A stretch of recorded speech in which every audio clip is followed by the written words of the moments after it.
अविनाशी भगवान शिव, जिनकी पुनीत पावन शिव महापुराण की कथा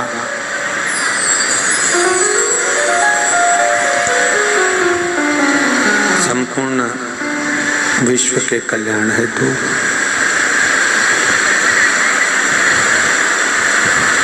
संपूर्ण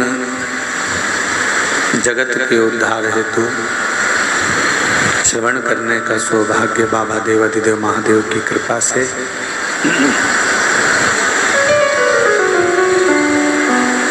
आप और हमको प्राप्त हुआ है। भगवान त्रिकालदर्शी कैलाशी अविनाशी भगवान शिव,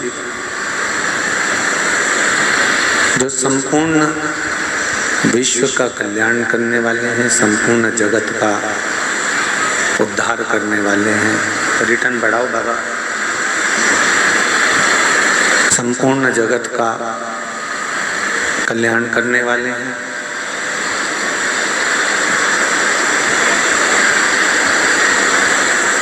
जिनकी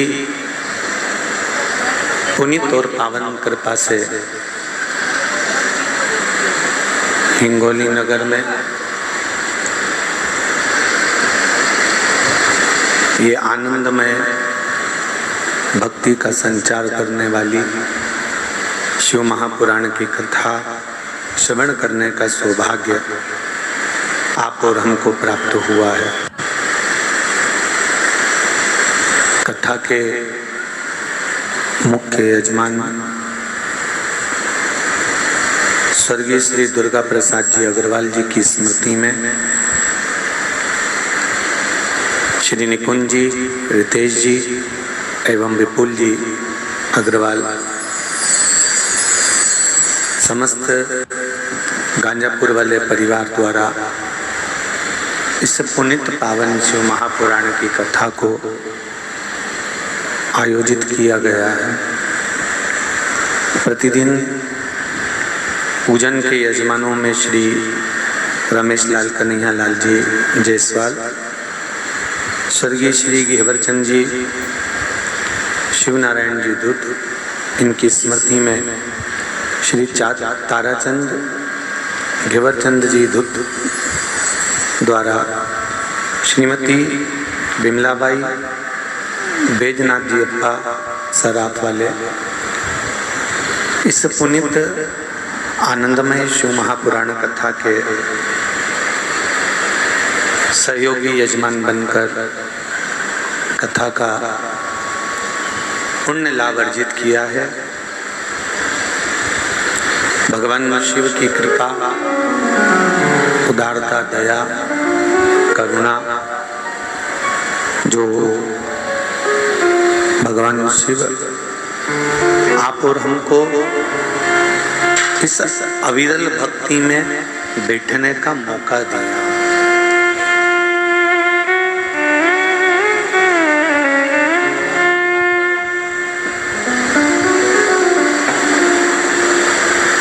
आस्था चैनल के माध्यम से, फेसबुक यूट्यूब के माध्यम से और हिंगोली नगर के इस हल्दी मंडी में जितने भी पंडालों में श्रोता भाई बहन कथा को श्रवण करने पधारे हैं, बाबा देवाधिदेव महादेव से यही विनय है कि आप अपना जीवन सार्थक करें और शिव सबकी झोलियां खुशियों से भरे।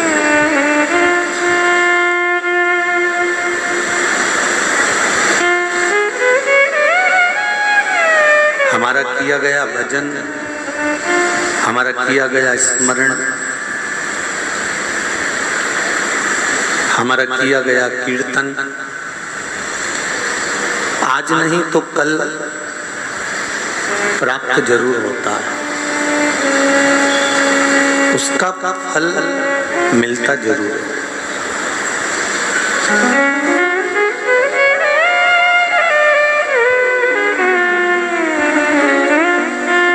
बस एक बात अपने जीवन में उतार कर रखना कि निर्मल मन सो मोहि पावा, मोहि छल छिद्र कपट ना गावा। भगवान को कोई कपट से, छल से, बेईमानी से, प्रपंच से प्राप्त करने की अगर कोशिश करेंगे तो भगवान मिलता नहीं।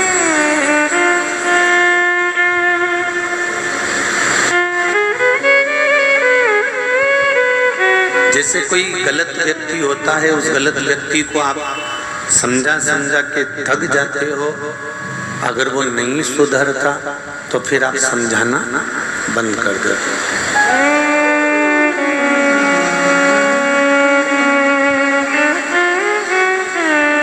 और नियम भी यही है।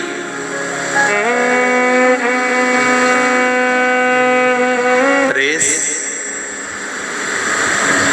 अगर बहुत ज्यादा गर्म हो गई है, प्रेस बहुत तप चुकी है, बहुत गर्म हो चुकी है, तो शिव महापुराण की कथा कहती है और लौकिक जीवन का सार कहता है कि उस प्रेस को जिस कपड़े पे रखोगे वो कपड़े को जला देगा।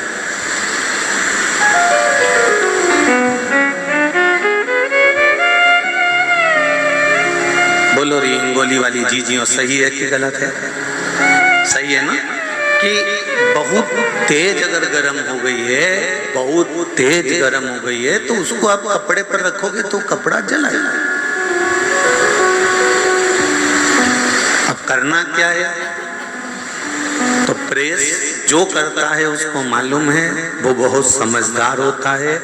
उसने देखा कि ये बहुत ज्यादा गर्म हो गई है, इसलिए उसको साइड में थोड़ा रख दिया। उससे क्या होगा?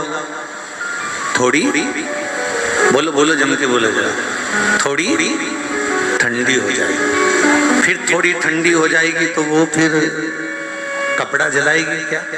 नहीं जलाएगी। प्रेस अगर बहुत ज्यादा गर्म है और बहुत ज्यादा गर्म हो चुकी है तो उसको साइड में रख देना चाहिए, जिससे वो हमारे कपड़े को ना जला दे। अर्थात शिव महापुराण भी यही कह रही है, जिसको बहुत गुस्सा आता हो, जो बहुत चिड़चिड़ करता हो, बहुत क्रोध करता हो, बहुत गरम प्रेस जैसा गरम हो गया हो, उसको साइड में रख दो और तुम अपने काम में लग जाओ। अपने आप प्रेस ठंडी हो जाएगी। ज्यादा लफड़े में अपने को पड़ना नहीं है, अपने को नहीं पड़ना।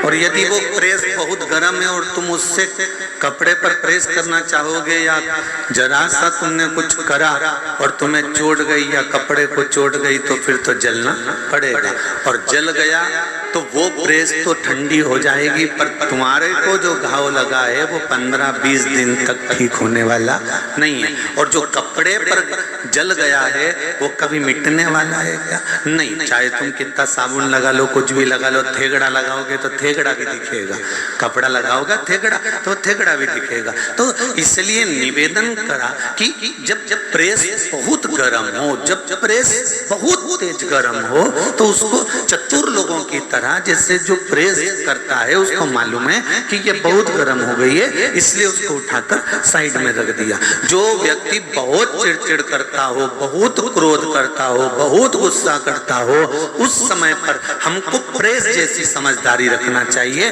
कि उसको एक कोने में छोड़कर अपन अपने काम में लग जाओ।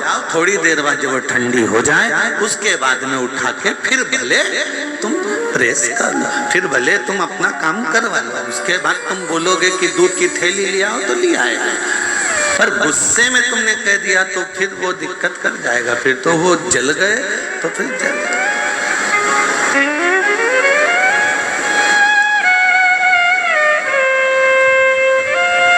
एक बार समझाया, दूसरी बार समझाया, तीसरी बार समझाया, चौथी बार समझाया, नहीं समझे तो फिर उसके बाद उसको छोड़ देना चाहिए।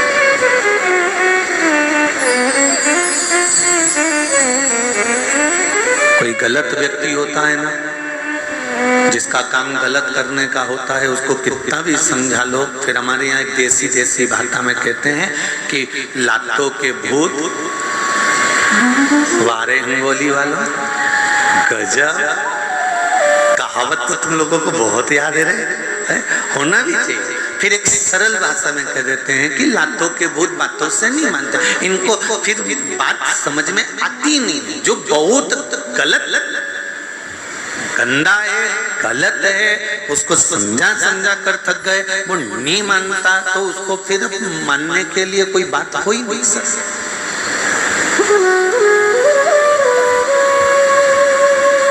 पहले रेलवे स्टेशन पे वजन तोलने की मशीन लगी होती थी। किस किस ने तुलवाया वजन? जरा हाथ ऊंचा कर। पहले की बात बता रहे, रेलवे स्टेशन पे वजन तोलने की मशीन होती थी। उसमें एक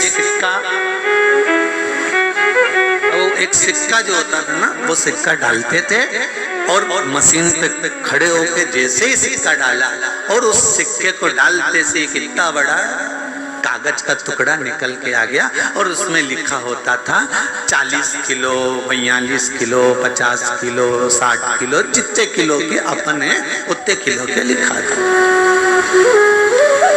बोलो रे भैया, सही है कि गलत है?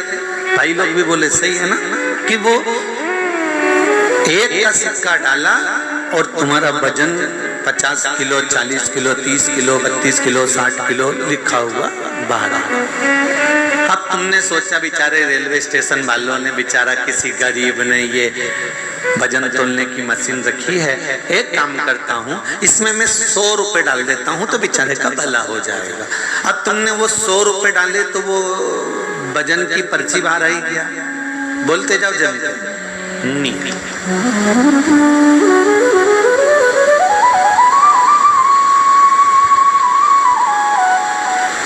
उसे तो वो सिक्का, उसे तो वो क्वाइन, उसे तुम्हारे 100 रुपए से तुमने फिर विचार करा, बेचारा किसी गरीब ने मशीन लगाई है, 500 रुपए डाल देता हूँ, किसी का भला हो जाएगा, कोई गरीब का भला हो जाएगा। तुमने 500 रुपए डाले, लिखा हुआ आया क्या? स्लिप आई क्या? नहीं। 5 का सिक्का डाला तो भी नहीं आई, 10 रुपए का सिक्का डाला तो भी नहीं आई। तुमने वो सिक्का 1 का डाला तो निकल कर वो बाहर आया, क्योंकि उसकी आदत में है जब तक वो सिक्का 1 का देखता नहीं है तब तक वो मशीन वजन तोलता नहीं। तो कई ऐसे हैं जिनको सिक्के की जरूरत पड़ती है। इनको समझाओ कि साहब 100 का रख लो साहब 500 का रख लो साहब तुम भजन कर लो साहब तुम कीर्तन कर लो साहब तुम मंत्र जाप कर लो साहब तुम स्मरण कर लो साहब तुम भगवत भजन में लग जाओ। वो हमेशा काम ही ऐसा करता है कि उसको सिक्के की जरूरत पड़ जाती है और फिर हमको कुछ ना कुछ उसके लिए करना पड़ता है, कहना पड़ता है, तब जाकर वो कहता है कि अब मैं भजन तोल देता हूँ। तो शिव पुराण कर रही है, भगवान की कथा कर रही है। कोई गलत संगत में पड़ा हुआ है, कोई गलत जगह पर पड़ा हुआ है, हमारा फर्ज है कि हम उसको समझाएं, उसको सिखाएं, उसको गलत जगह से निकालकर अच्छी जगह पर लेकर आए। पर अगर अच्छी जगह तक वो नहीं जा पा रहा है, अच्छी जगह नहीं पहुंच पा रहा है, तो कहीं ऐसा नहीं हो जाए कि तुम भी उसकी संगत में पड़ जाओ और प्रेस गर्म है और मालूम पड़े उसके संगत में आ गए तो जल जाओगे। वो तो ठंडा हो जाएगा पर हाथ पैर में अपने जल भाव हो जाएगा, फिर अपने इलाज करवाना पड़ेगा। उसी तरह शिव महापुराण कह रही है कि जो गर्म हो गया, क्रोध में हो गया, अहंकारी हो गया, कामी हो गया, लोभी हो गया, वासनावान हो गया, जो तृष्णावान हो गया, जो अभिमत्ता में चूर हो गया, जिसका अभिमान, जिसका अहंकार, जिसका काम, जिसके लोभ, जिसकी आसक्ति, जिसकी वासना, जिसकी तृष्णा बहुत मात्रा में हो गई, तो शिव पुराण कहती है ऐसी प्रेस से थोड़ी दूर हो जाने में तुम्हारा फायदा है और वो ठंडी होगी और उसको ठंडा करने वाला वो परमात्मा बैठा हुआ है, उसको कोई दूसरा ठंडा नहीं कर सकता।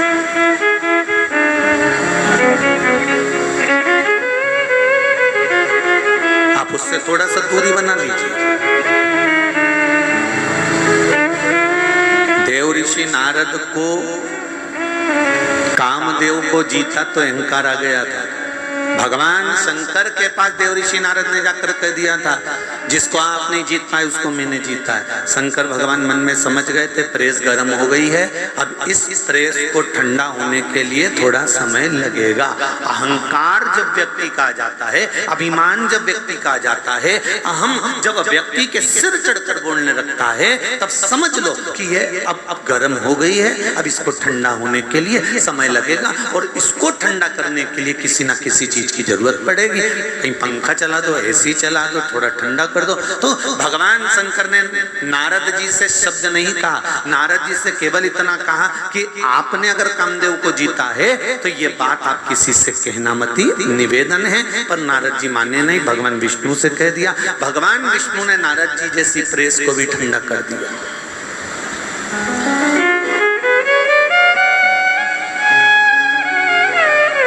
जो अहंकार में फूल जाता है, जो काम, लोभ, वासना, अहंकार, तृष्णा में पड़ जाता है,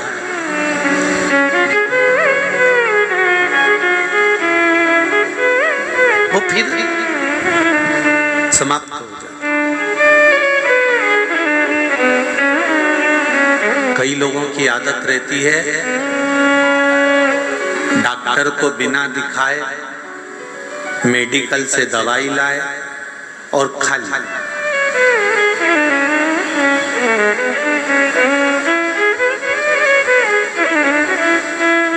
अब पूछो तुम जो दवाई खा रही हो वो डॉक्टर ने लिखी है क्या? अरे गुरुजी सिर दुख रहा था तो मैंने यही मेडिकल पे से ले ली थी और खा ली थी। खाली सिर बंद हो गया? हाँ गुरुजी सिर बंद हो गया, ठीक है।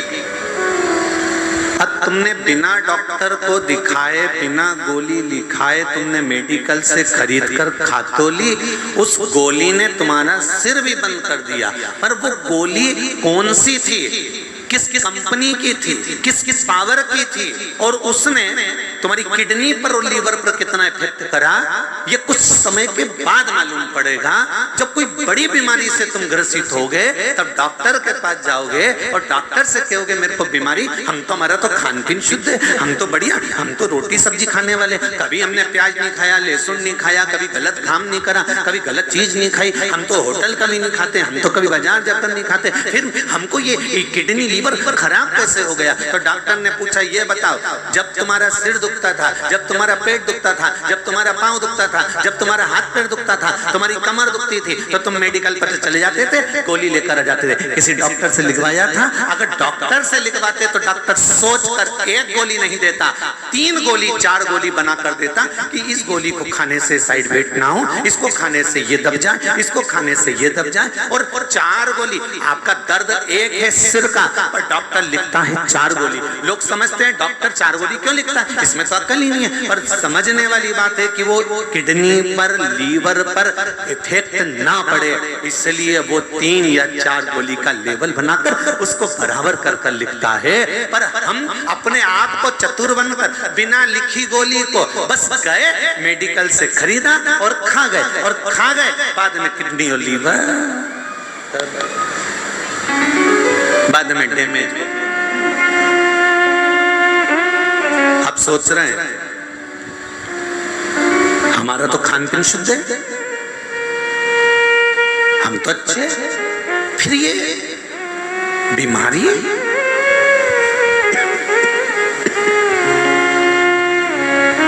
जब हमारा खान पीन शुद्ध है, जब हमारा भोजन शुद्ध है, तो फिर ये बीमारी आई तो आई कहां से?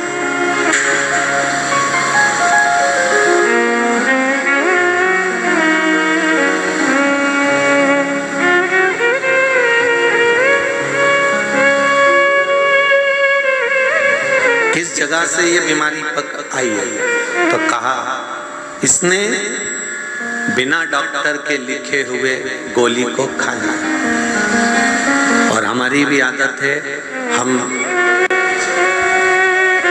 जो गोली डॉक्टर ने नहीं लिखी, जो गोली लिखी ही नहीं है, उसको मेडिकल से खरीद कर खा रहे हैं। अर्थात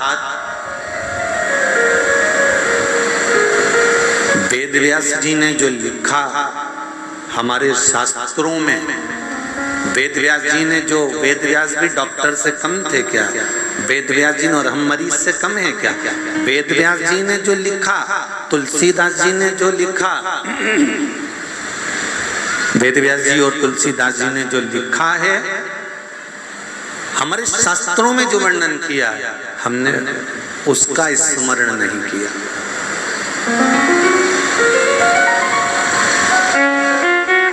तो अपनी मर्जी से, अपने आनंद के साथ, अपने सुख के साथ में, अपने आनंद के साथ में, जो सनातन धर्म के देवी देवता हैं, जो सनातन धर्म का आनंद देने वाले हैं, उनको भूलकर किसी अन्य मेडिकल पे गए और वहां से कुछ लिया है, दूसरे धर्म में प्रवेश कर गए।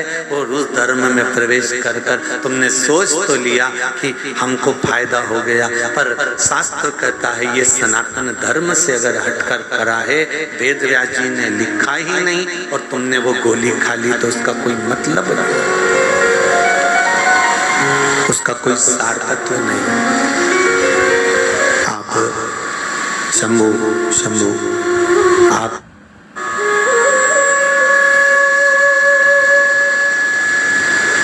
हमारे यहाँ रामचरितमानस, गीता जी, भागवत जी, शिव पुराण, देवी भागवत, विष्णु पुराण, नर्मदा पुराण, 18 पुराण, 6 शास्त्रों का स्मरण है, उपनिषदों का स्मरण है। उसके बाद भी हम इनको छोड़कर अगर दूसरे की ओर जा रहे हैं तो हमारा जीवन व्यर्थ, फिर उस जीवन की कोई मूल्यता नहीं।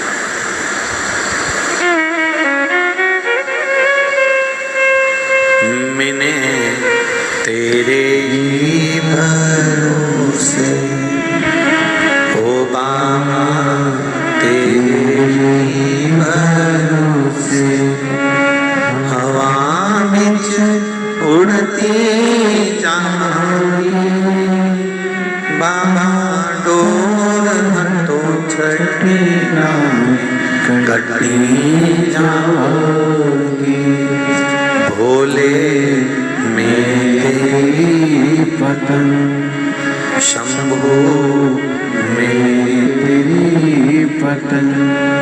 हे बाबा, हे शिव, हे उघड़दाना, हे त्रिकालदर्शी, हे कैलाशी, हे अविनाशी, हे शंकर, करुणा करने वाला, आपकी कृपा चाहिए। देवऋषि नारद का अहंकार भगवान शिव के सामने बोला, शंकर जी ने भगवान विष्णु को इशारा कर दिया, भगवान विष्णु ने देवऋषि नारद के अहंकार को तोड़ दिया। प्रेस को ठंडा करने के लिए तुम्हारी जरूरत नहीं पड़ेगी, केवल एसी चालू कर दो, पंखा चालू कर दो, प्रेस को थोड़ी देर रख दो, वो ठंडी हो जाएगी।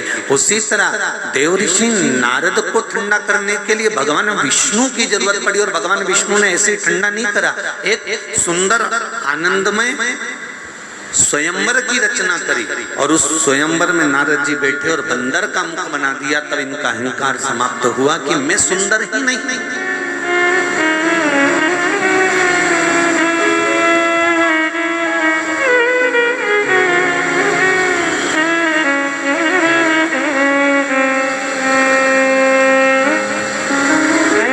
ये बहुत बड़ी बीमारी है, अभिमान।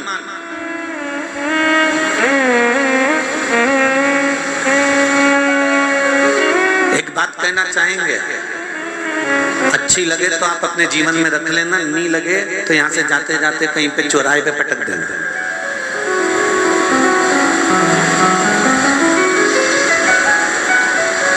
अच्छी लगे तो रख लो।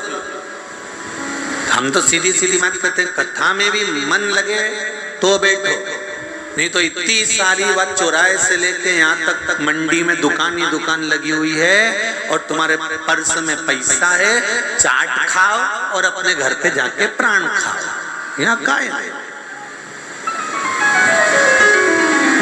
मन लगे तो कथा में बैठो, नहीं लगे उठाया चल।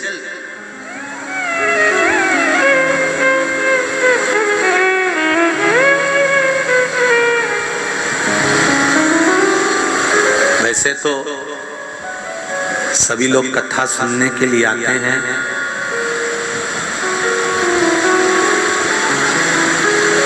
इतनी संख्या में आप लोग आ रहे हैं। ब्राह्मण लोग बता रहे थे कि सवेरे हम लोग 8 बजे जब पूजन कराने आते हैं, और जो जजमान बैठते हैं पूजन में उनको भी मालूम होगा, केवल इस केबिन से वो केबिन तक खाली रहता है, उसके बाद पूरा पंडाल सुबह 8:30 बजे भर चुका होता है।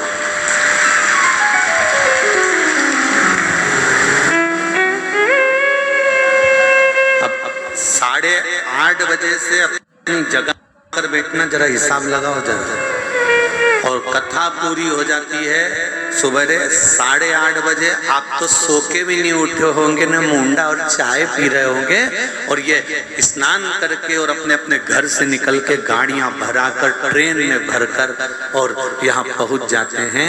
कल एक अखबार की न्यूज देख रहा था मैं, तो उसमें लिखा था कि हिंगोली के रेलवे स्टेशन पर आने वाली अमरावती, जालना, आसपास के नगर से जितनी पैसेंजर ट्रेन आ रही है, उन पैसेंजर ट्रेनों में रेल विभाग ने 2-2 बोगियां बढ़ा दी। उसके लिए रेल विभाग को बहुत बहुत धन्यवाद। इतनी भीड़ हिंगोली में देखकर, हिंगोली के रेलवे स्टेशन पर इतनी भीड़ देखकर रेलवे ने अपनी पैसेंजर ट्रेनों में एक्स्ट्रा बोगियां बढ़ा दी। उसके लिए रेल विभाग को बहुत बहुत धन्यवाद, बहुत बहुत। शिव कृपा।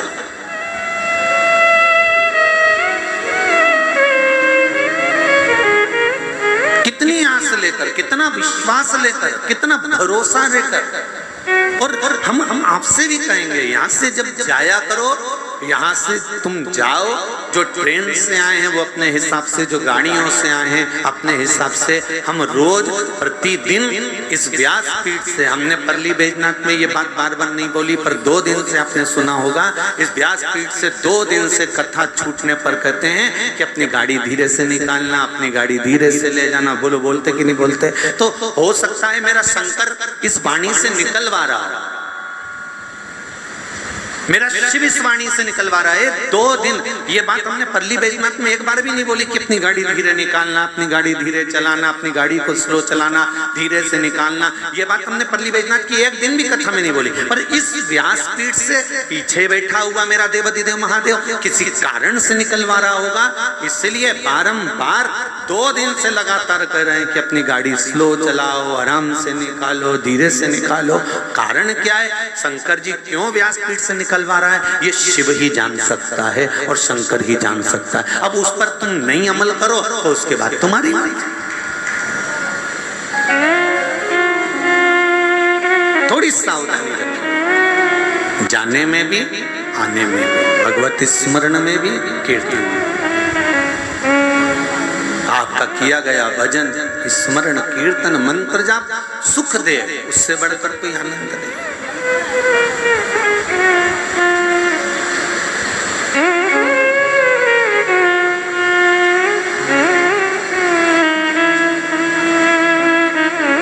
आज कुछ लोग बता रहे थे कि जितनी पब्लिक, जितने भक्त 2 दिन कथा में आए थे, वो 2 दिन के एक साथ आज तीसरे दिन पहुंच गए, इतने इकट्ठे हो। अब व्यवस्था तो व्यवस्था ही है, तो उसको संभालना आपको है, अपने आप को आप संभालना, कोई दूसरा नहीं संभाल।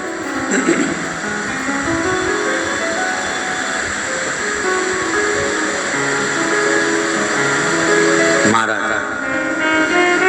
नारद जी का विमान, नारद जी का अहंकार भगवान विष्णु ने तोड़ दिया। शिव पुराण कह रही है, एक बात अच्छे से रखो अपने भीतर, जब जिंदगी में कहीं तुमको अहंकार आए और तुमको ये लगे कि मैं बहुत सुंदर हूं, या मेरा घर बहुत सुंदर है, मेरा बेटा बहुत अच्छा है, मेरे पास में बहुत दौलत है, मेरे पास में बहुत बल है, मेरे पास में पूरा शासन प्रशासन है, या मेरे पास में पूरी राजनीति है, या मेरे पास में बहुत ज्ञान है, तो उनसे निवेदन है, आपसे पहले जितने थे उनको याद कर लो। बलवान तो दारा सिंह भी था, नाचने में एक्सपर्ट तो माइकल जैक्सन भी था, गाने में कोकिला कंठ की तो लता मंगेशकर भी थी। जरा हिसाब लगाइए, आप सुंदरता का बखान करें तो आपसे सुंदर ना जाने कितनी ब्यूटी क्वीन निकल चुकी, कितनी। आपको अगर अभिमान लगे तो एक बार जरा झांक कर देखना कि जिनके पास में करोड़ों की दौलत थी उनको भी छोड़कर जाना पड़ा है, तो हम किस चीज का अभिमान करें? ये तो सब छूटने वाली है। इसलिए उस परमात्मा को याद कर कर अभिमान नहीं करना, हमको धन्यवाद देना है कि तूने घर दिया, तूने परिवार दिया, तूने कुटुंब दिया, तूने कबीला दिया, तूने शरीर दिया, ये तुझे धन्यवाद है। हमें परमात्मा को रोज प्रतिदिन धन्यवाद देना है कि माता के गर्भ में थे। अगर तू जन्म देते देते एक आध आंख लिपटा देता तो क्या मैं झगड़ा करने ऊपर आता, या हाथ पैर तोड़कर भेज देता तो क्या मैं झगड़ा करने आता? पर तेरी कृपा है कि मेरी इंद्रियां, पूरा शरीर ठीक है, ये तेरी कृपा है। अच्छे घर में जन्म दिया, ये तेरी कृपा है। अच्छे घर में विवाह करवा दिया, ये तेरी कृपा है। मुझे अच्छे बच्चे दिए, ये तेरी कृपा है। तूने काम धंधा दिया, ये तेरी कृपा है। मुझे अपने घर में रखा है, ये तेरी कृपा है। मुझे अच्छे कुल में भेज दिया, ये तेरी कृपा है। मुझे अच्छे समाज में भेज दिया, ये तेरी कृपा है कि मुझे भारत की भूमि पर भेज दिया, ये तेरी कृपा, किसी दूसरे की नहीं हो सकती। अमेरिका में पैदा हो जाते और मरने के बाद लिखा होता डेड बॉडी एक्सपायर, और उस पर लिखा होता एक्सपायर डेट, इतनी तारीख को मरे। जैसे अपने यहाँ लिखते हैं ना, कोई मर जाता है तो जन्म तारीख इतनी, मृत्यु तारीख इतनी, नीचे लिख देते हैं उनके फोटो पे कि जिससे याद बनी रहे। तो वहां भी लिखते हैं, अमेरिका में भी, विदेश में भी लिखते हैं, बर्थडे इतनी तारीख का, एक्सपायर इतनी तारीख का। पर भारत की भूमि पर एक मदिरा के नशे में डूबने वाला हो, चाहे पापी से पापी व्यक्ति हो, चाहे उसने यहाँ जन्म लेने के बाद गंदे से गंदा काम करा हो, उसके बाद भी उसके मरने पर लिखा रहता है स्वर्गवासी। कितना गंदा आदमी मरा, उसके वहां तो लिखना था कि बेकार, पर नहीं, उसके मरने पर भी लिखा स्वर्गवासी। और ये नाम तो स्वर्गवासी क्यों लिखा? तो किसी ने पूछा अमेरिका में मरे तो एक्सपायर लिखा रहता, वहां मरे तो एक्सपायर लिखा रहता, भारत में मरने वाला पापी से पापी, कुत्ते से कुत्ता, दारू कुत्ता तक मरे नहीं तो उसके आगे भी लिखा रहता है स्वर्गवासी। तो इसने कौन सा अच्छा काम कर दिया? तो क्या कोई काम अच्छा नहीं करा, बस एक काम अच्छा करा कि भारत की भूमि पर जन्म लिया। भारत में जो जन्म लेकर मरता है वो स्वर्ग जाता है, भले भजन करे ना। इसलिए उसके नाम क्या आगे लिखा था? स्वर्गवासी, एक्सपायर नहीं।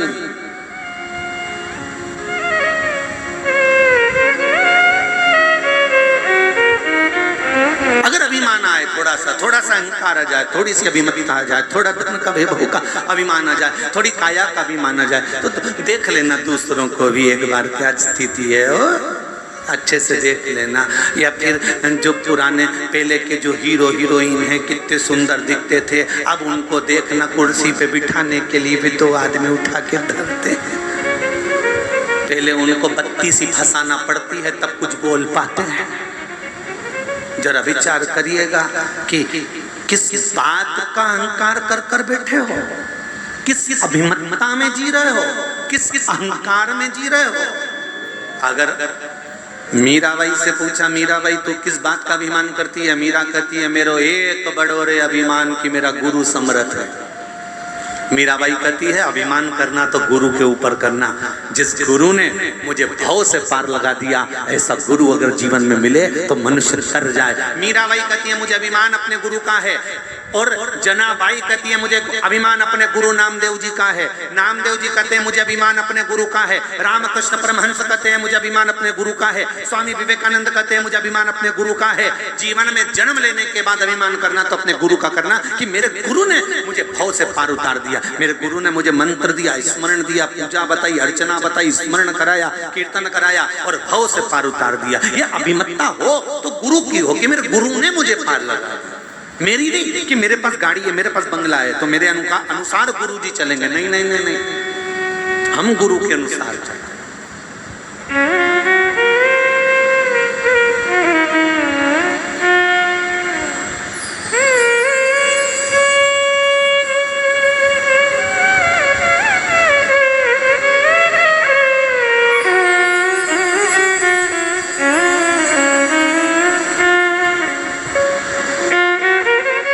बैजनाथ में सोमानी जी के यहाँ पर कोई मिलने आया था, तो उसने कहा कि गुरुजी हमारे तकलीफ चल रही है, ऐसा है वैसा है। हमने कहा कितने भाई? हम 4 भाई। अच्छा,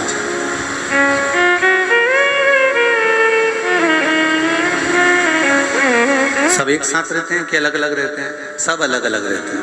अच्छा,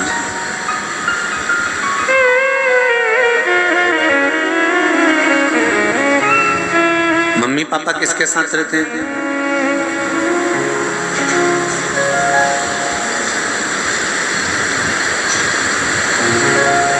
हमने प्रश्न किया मम्मी पापा किसके साथ रहते हैं,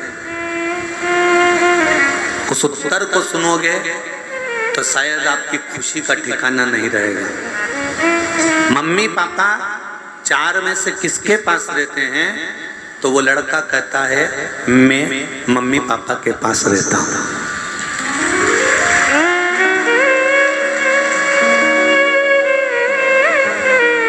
उस शब्द को देखिए, बेटा माँ बाप को नहीं रख रहा है, माँ बाप बेटे को रख रहे हैं। घर में बुजुर्ग माता पिता जब तक रहें तब तक तुम्हारे मुख पर यह शब्द नहीं आना चाहिए कि मैं अपने माँ बाप को रख रहा हूं। नहीं, मेरे माँ बाप ने मुझे पाल पोस कर बड़ा करा, वो मुझे रख रहे हैं। ये सारी उनकी स्माइल की दौलत है, ये सारी उनकी स्माइल की दौलत है। घर में बुजुर्ग स्माइल देता है तो बेटे की 4 मंजिल की बिल्डिंग खड़ी हो जाती है। घर में बुजुर्ग स्माइल देता है तो बेटे की गाड़ी आ जाती है।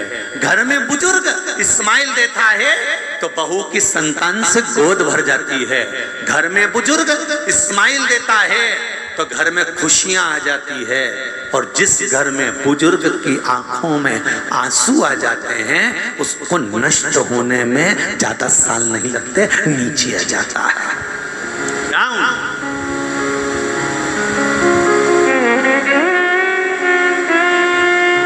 दौलत है बुजुर्ग, दौलत है बड़े हमारे घर के।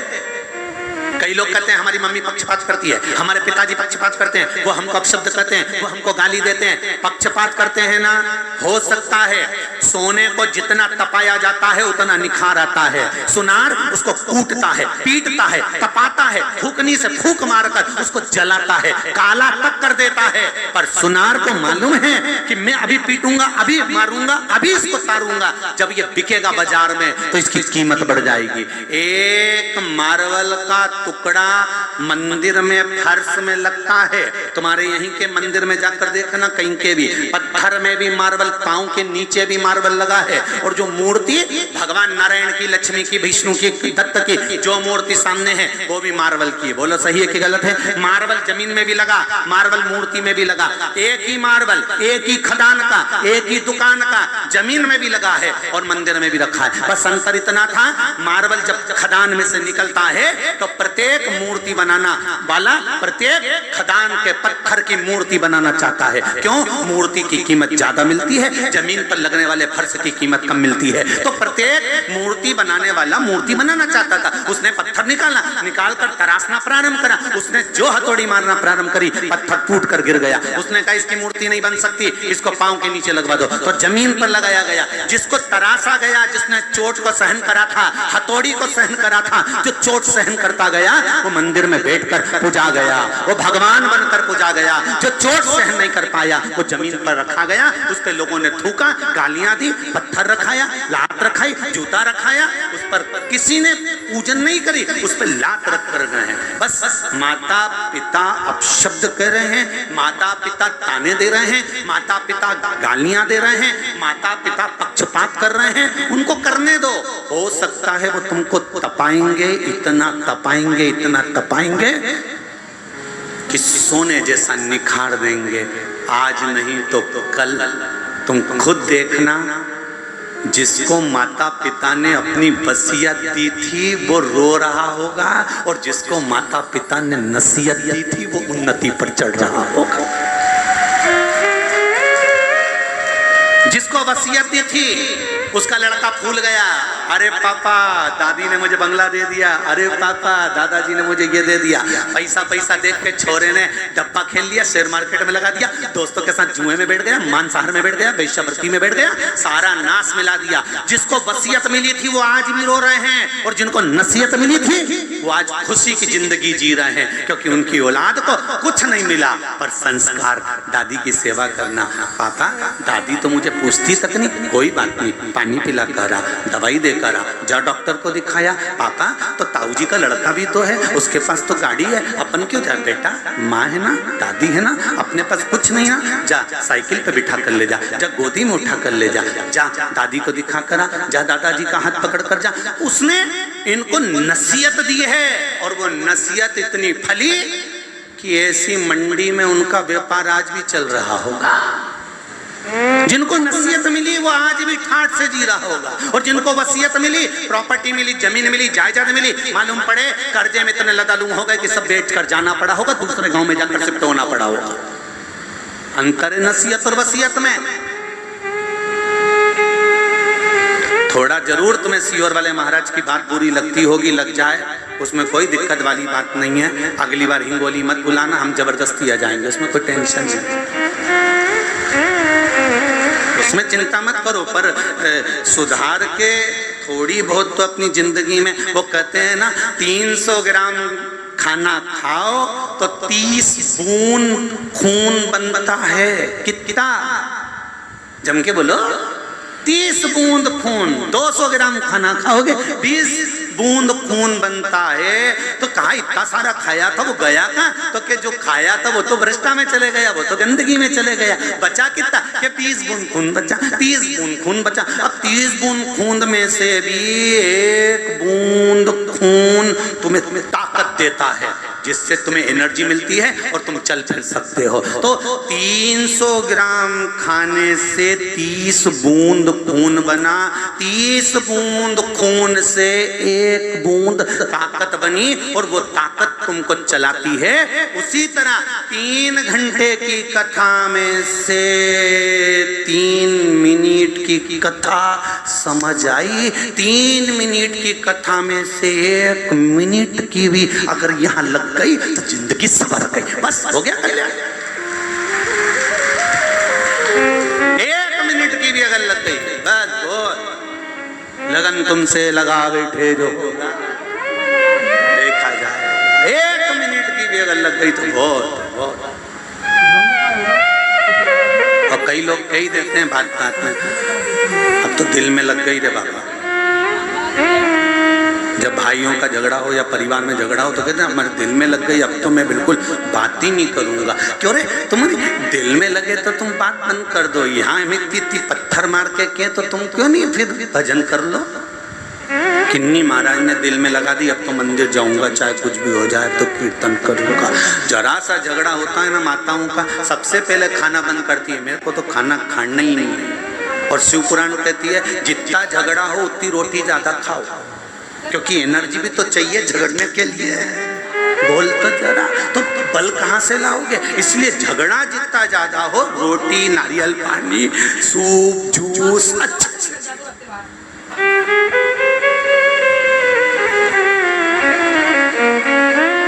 खाना नहीं छोड़ना। लोग तुम्हें ताव दिलाएंगे, झगड़े में ताव दिलाएंगे, बहुत ताव दिलाएंगे, मत खा। तो तुम भी कह देना खंग जा। और अभी के अभी जाओ ने 2 रोटी में अचार का मसाला लगा, फिंगर बना के, गुट्टा बना के वहीं बैठ के खा ले। अपन खाना नहीं छोड़ना अपने को, चाहे कुछ भी हो जाए। लोग के यहाँ से चली जा, अपने मायके जा, कि नी जाऊं यहीं छाती पे मूंग धरूंगी और मोबाइल लेके कथा सुनने बैठ गए।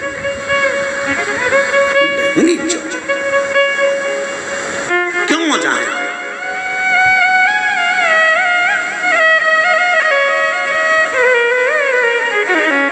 कितना ही ताव दिलाएं लोग, अपने को नहीं जाना। अपने को तो भजन। देव ऋषि नारद का अभिमान इतना हो गया था कि देव ऋषि नारद को भगवान विष्णु ने अभिमान को तोड़ दिया। वही नारद ने पार्वती जी को ज्ञान उपदेश दिया था। वही नारद जी ने बाल्यावस्था में नारद जी ने पार्वती को ज्ञान दिया था, समझाया था पार्वती अगर हिमालय राज तुम्हारी बेटी शिव की आराधना करेगी तो शंकर इसको मिल जाएंगे। पार्वती जी ने तब साधना करी पर शिव नहीं मिले, नहीं मिले शंकर नहीं।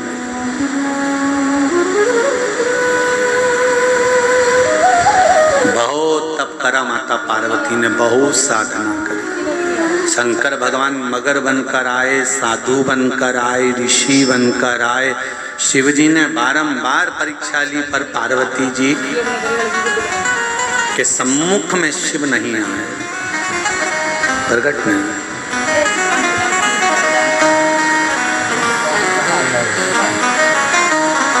शिव सम्मुख नहीं है।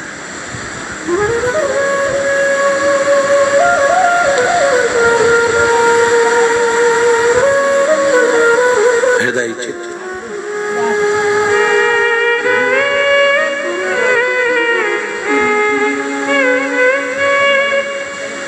भगवान शंकर को बारंबार पार्वती जी ने पुकारा,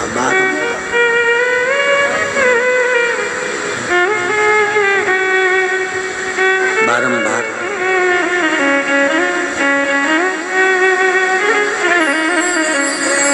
ओ काशी के भोलेनाथ मने थारी याद सतावे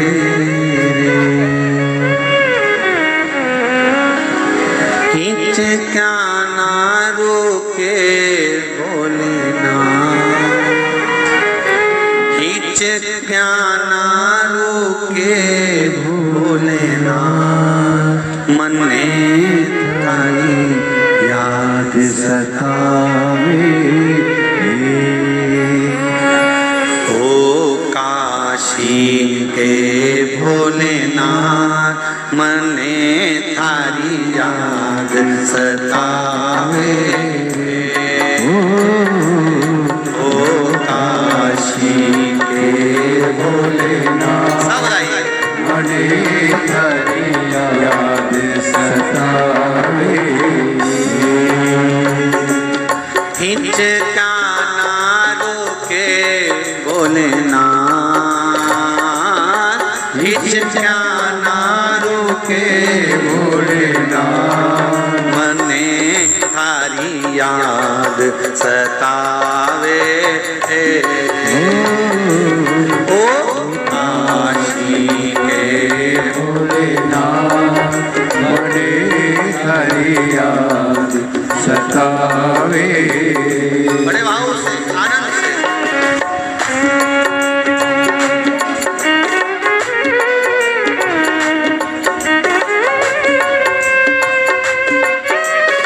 हरि बोल।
से अटक गई नैनों में अटक गई कब तुम दर्श दिखाओगा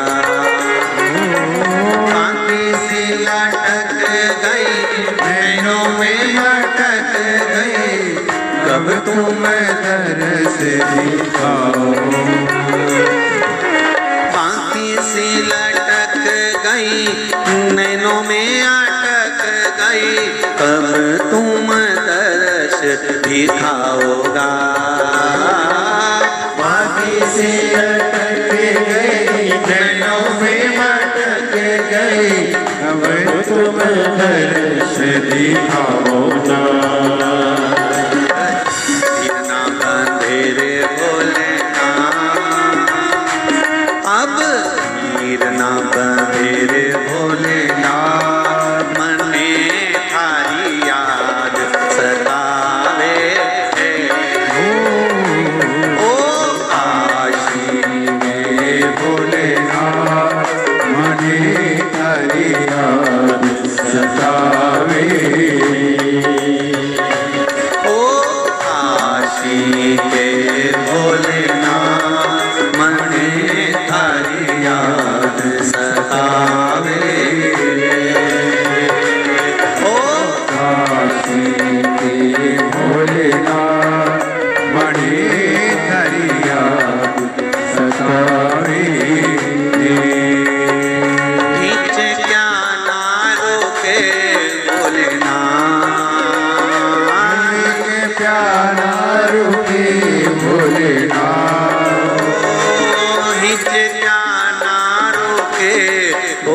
भोलेनाथ। एक प्याला रूपे भोलेनाथ।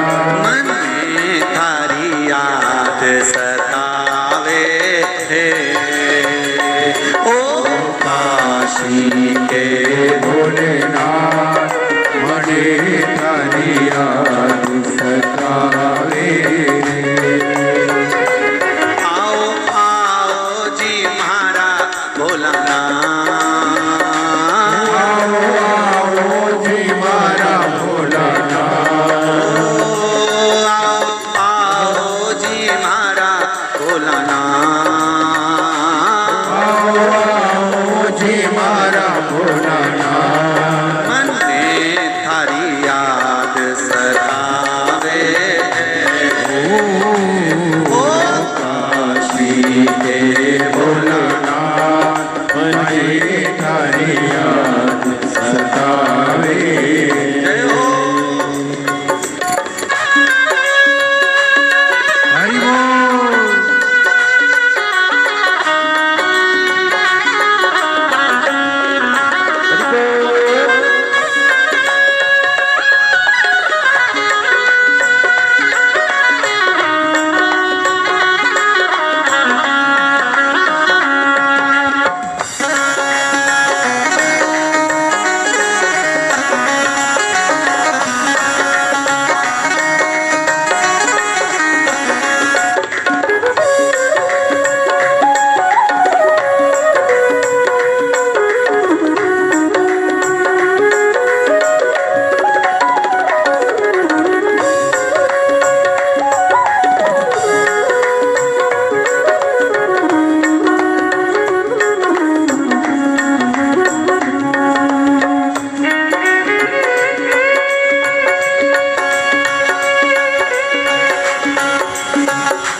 शंभू।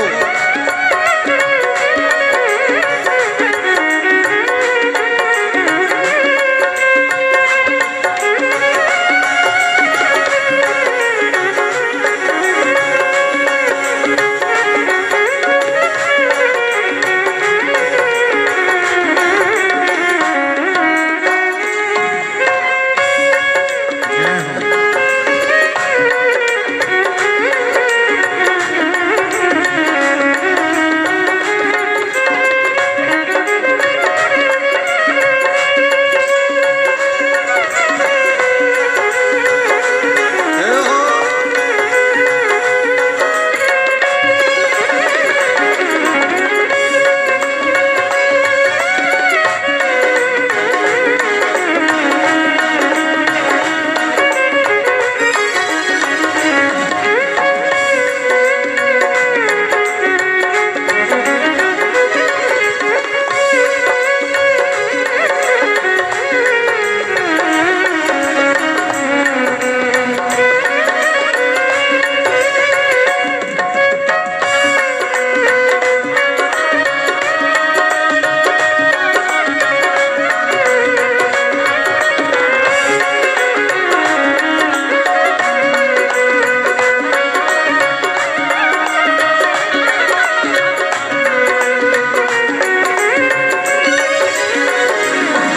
तो द्वार द्वार पर हारी, पर सब कोई मिलते भिखारी।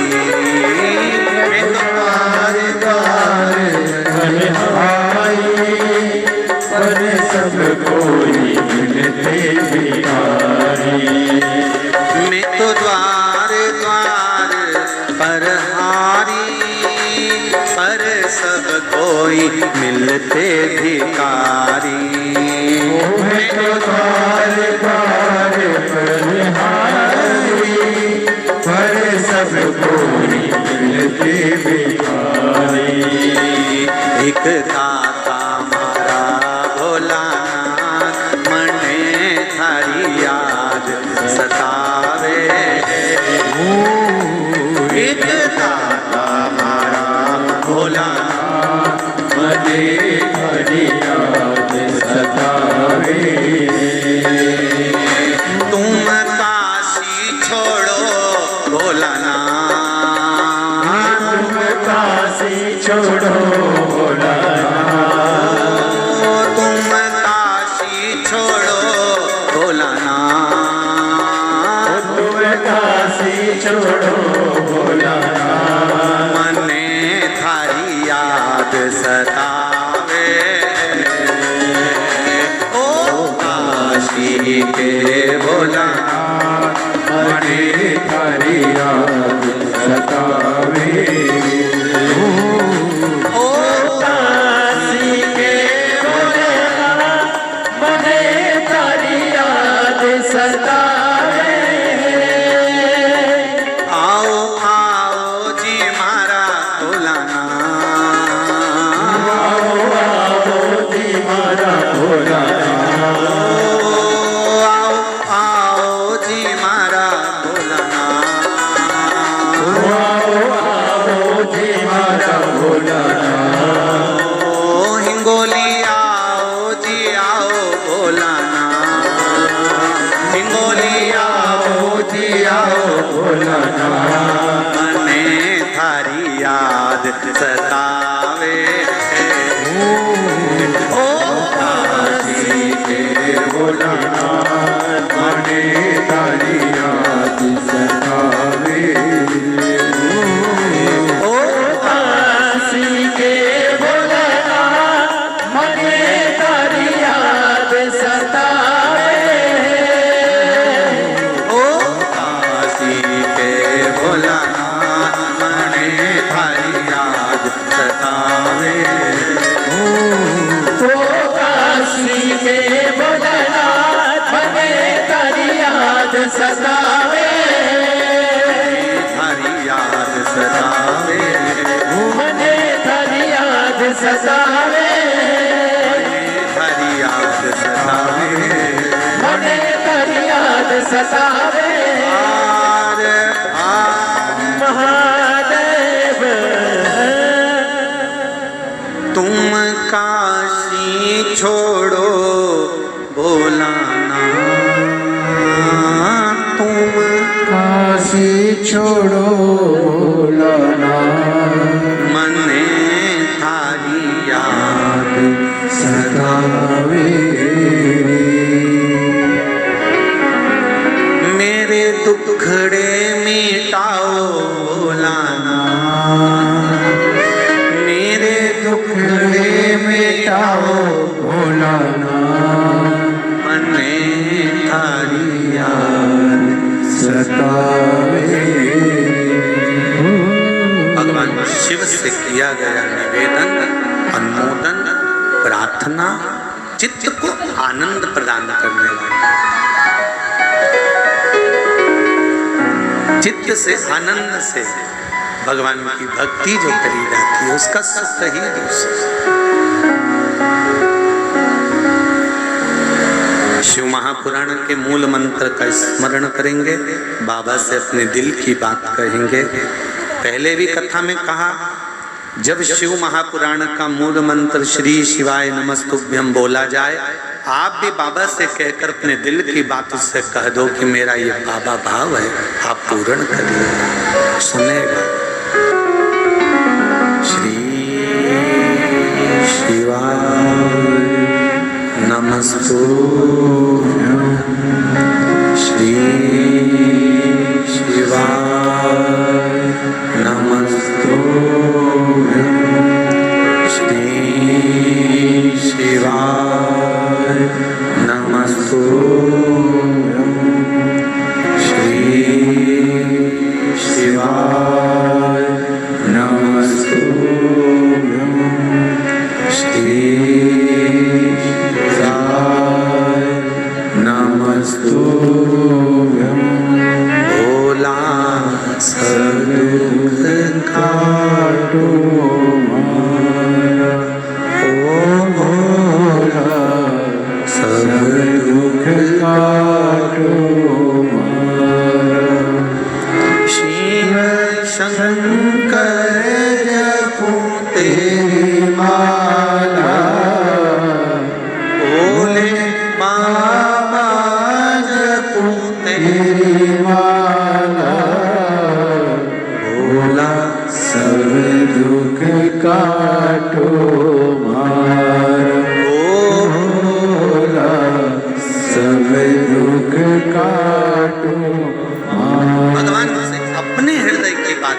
कि बाबा स्वयं देवऋषि नारद के कहने पर जो पार्वती जी तप साधना में लगी थी, शिव को प्राप्त नहीं कर सकी, तब नारद जी ने पार्वती जी को जाकर देखा कि इतना घोर तप करने पर तो भगवान प्रकट हो जाना चाहिए, फिर ये प्रकट क्यों नहीं होता।